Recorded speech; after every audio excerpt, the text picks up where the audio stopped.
In my last video I fixed Amnesia Dark Descent. You guys wanna know why this game got destroyed by Call of Duty? First of all, it's set in Prussia. No one likes Prussia, that's why it doesn't exist anymore. Since then, every major publisher has contacted me and offered me employment. Mostly as a joke, but some actually felt worried about the future, and I get why. It is said that we will all switch over to mobile games by this afternoon. So now it's up to me, a YouTuber with no experience in game development, to save the entire industry.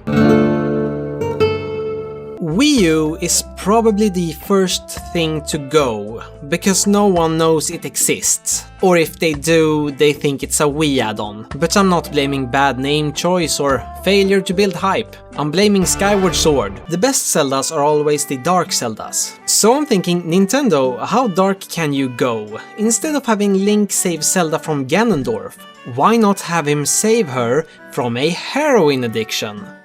And then fail.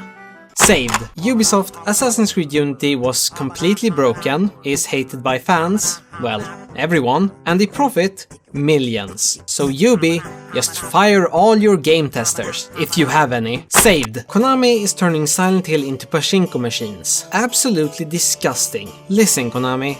Slot machines. Gotta appeal to that Western market. Saved. Call of Duty... Who am I kidding? You can't fix perfection. Saved. Sega, I love Total War. And recently I've noticed that you've been very inspired by Paradox games. Holy shit, that's a lot of DLC! But in every Paradox game you can play as a random Mongolian tribe. So I'ma need you to add a random Mongolian tribe in your next Total War, which is...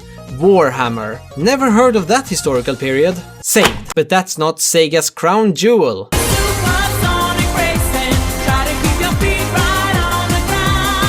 Jewel is a strong word. When we see some Sonic fan content, we think to ourselves, oh, I guess God just gave up. So I wanted to add that feeling to the games. Then I find out you already did that.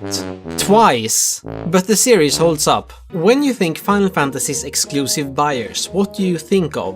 Surgeons? Then you're probably a Final Fantasy buyer, you weeaboo. Weebs Square are great for business, because they never tell you if something is terrible, like Final Fantasy 13. But you know the old saying, there's no such thing as a bad video game, just bad marketing. There was another company that had your exact problems, where only weeaboos would buy their products. And that company was Marlboro, back in the 50s. So they thought, what's the opposite of a weeaboo? A cowboy. So Square, I have made a commercial just for you.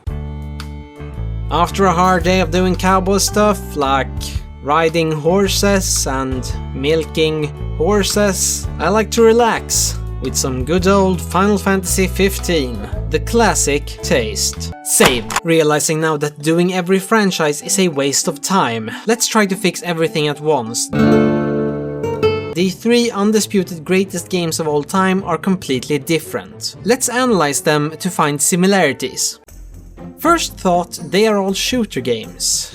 No, Halo 1 is more of an emotional journey. Oh, they are all sci-fi games? No, the first levels of Halo 2 takes place on Earth. The only thing I can think of is that, by today's standards, all three have pretty awful graphics. All games in Metacritic's top list have pretty awful graphics. But the point of this video wasn't to improve quality of video games, it was to make more money. How do other industries do it? I've been researching this for the past month, and I finally found a solution that can not only save the game companies millions, but also mature the industry. Guys, we need child labor.